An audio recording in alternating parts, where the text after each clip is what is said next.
Strike Back Season 4, Episode 4.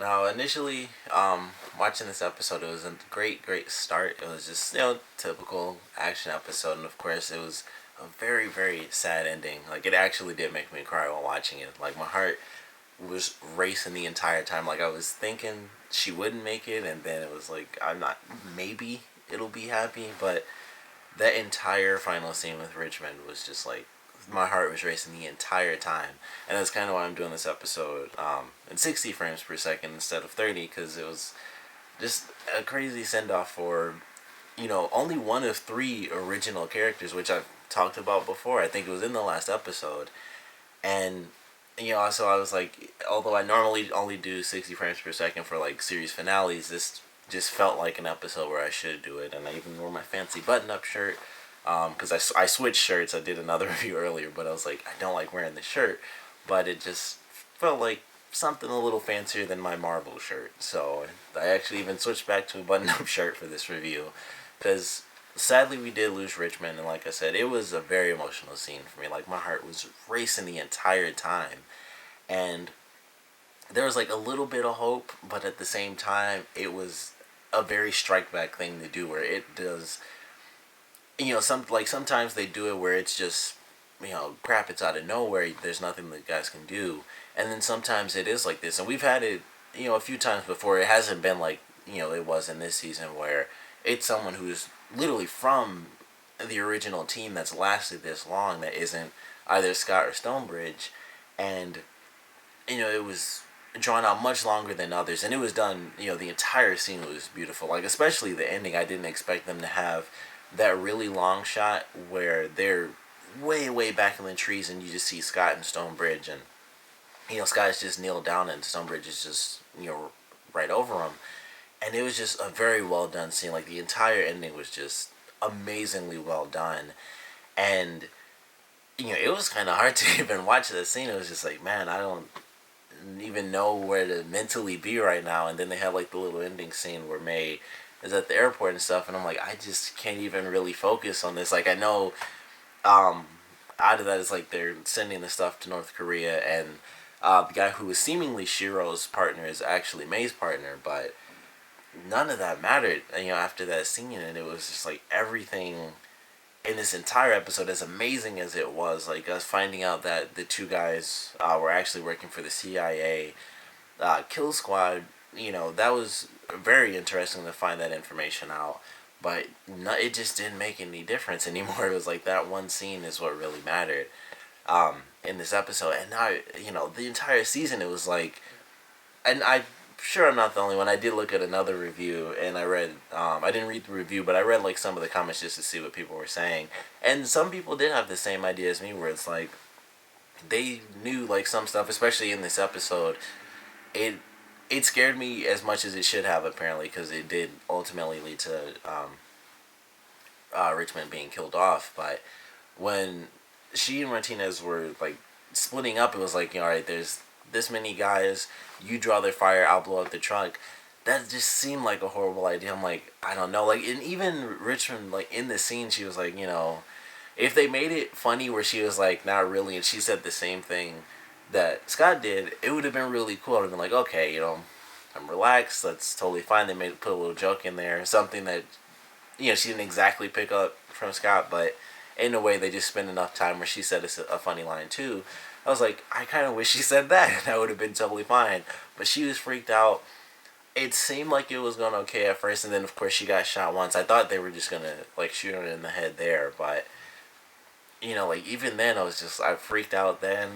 All the past episodes, just every shot with her, if she was in a fight, I was freaking out because of the relationship that she developed. And honestly, I don't think I would have felt that way if they didn't end up together. If she was still just, Richmond, just, a part of the team, I wouldn't have been as worried, I don't think. I may have, just because of, some of the scenes that they had, like the one when she and Stonebridge went to like the fake car dealership, and they did have like that scene where you could just see her entire body. I probably still would have right there, because that just looked like a scene where it would go into slow motion after someone was shot. But just every little moment from the very first episode when she got found out, it was just automatic. Like, I'm freaked out. They did in the first episode, and just every time she was in a fight, it was like that. Like, I don't know if she's gonna survive, and unfortunately, she doesn't. It wasn't, drawn out or anything past this episode where she was captured, and that's what I was hoping. When May was like, get rid of me now, I was like, okay, maybe she'll just be captured and it can work out and be fine. And then it was just that car ride, and it was just like, it's not gonna work that way. But as sad as it was definitely an amazing episode. It was a great start, like I said, getting to figure out who these supposed drug dealers were, who, at the end of the last episode, just pull out these amazing skills when they take on the one guy. We do find out that they're CIA, and it already starts off with a lie with them, because it's like, oh, we're here to capture him, take him in, get our bounty. And then we find out they're part of the kill squad, so it's like, we don't care what information is happening. We're the kill squad. We kill him. I'm sure the part about the faster we kill him, or the faster we get him, the higher our bonus, I'm sure that was probably true. But other than that, it was like, they're a kill squad. They hold up Stonebridge to try to get the guy. They fell there. And I was wondering, when we had like the big firefight going on, I'm like, where are they at? Like, they've been missing this whole time, and I'm sure they figured it out or something. And of course, everything's finally going our way. Well, I guess not really, but as far as Locke is concerned, he's finally about to get the information he needs. Like, where are things going? And based on the preview, they obviously figure out that everything's going to North Korea.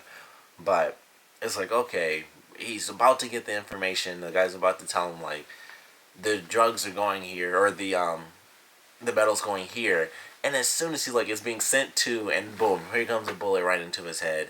They got their kill off. It's just like, all right, we're good. And who knows? I don't know if they'll even be in the next episode or the rest of the series. I feel like they will be, just to kind of end their arc a little bit different than they got their guy and they took off. I'm sure, maybe not though. I don't really know, because they kind of did what they needed to do, and it's like, let's take off, let's go home.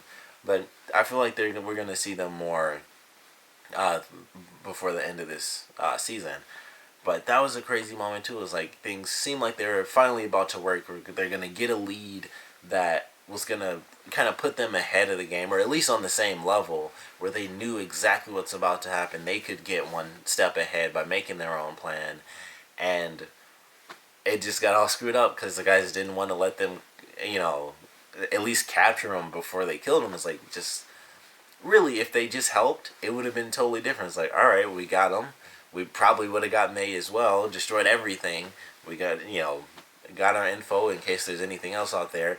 Do whatever you want, and then he's dead. But instead, they screwed it up, and like I said, I'm sure we'll still get to see them in the next episode. But there's not too much else to say about this one. I really did enjoy it. Very, very sad ending that I honestly, after I finished the episode, I was thinking, like, I'm already late doing this review, but I was like, I could have waited forever to see this episode, because it made me really sad. It actually did make me cry, and no episode of Strike Back has ever done that. And it's been, it's sad every time they kill off one of the team members. Like, it was, I think, the most surprising was probably the season finale of season 1, because I wasn't expecting that, and it was just like a holy crap type of moment. And then pretty much everyone else, it was fairly drawn out, and it's like, you just don't know exactly how things are going to play out, and it was just scary to watch. But this one was definitely, the biggest it's ever been. It's definitely the one they put the most focus on, because it's something that, they did hint at, of course, throughout all the other craziness going down, but obviously once it really happened in this one, it was definitely the most painful to watch, taking out, one of the people who has survived throughout all the other seasons, and with the added bonus of now being in a relationship with one of the two, full-on main characters, and, and then they do that, and they have, like I said, it was a very beautiful scene, very well done. No words really needed to be spoken. They kind of just had the music playing, and they had, like, Martinez, and she was freaking out, like the scene with her and Stonebridge before they actually left, and she was really freaked out and stuff. And then she's just in the car, and it's just like, one tear, and it's simple. Like, that's all there really is to it. I love the ending. Of course, I'm excited for the next episode, but this one just really brought it down. It's very sad, very beautifully done. But I do wish that it ended very differently. I do wish it could have been a nice, happy ending. They saved her, she was in the hospital or something. But they did it the way they felt it should have been done, and it was definitely done exceptionally well. So I did love the episode, despite how sad it made me. But I do want to know what you guys thought about this one, so please comment below. Let me know your favorite parts, least favorite parts. And of course, I do have to ask what you guys thought about this final moment for a character that has been, with us throughout the entire series. And she's grown from, being like the technician of the team to being one of the people that actually goes out, which I believe may have started in season 2, but I can't really remember because I'm kind of stupid like that. But, she started as just someone who was always in the base. Here's intel, here's this, here's that. And then she really did just kind of rise in the ranks and just, was out there doing the same stuff as Scott and Stonebridge. And it was really awesome. It was cool to see that.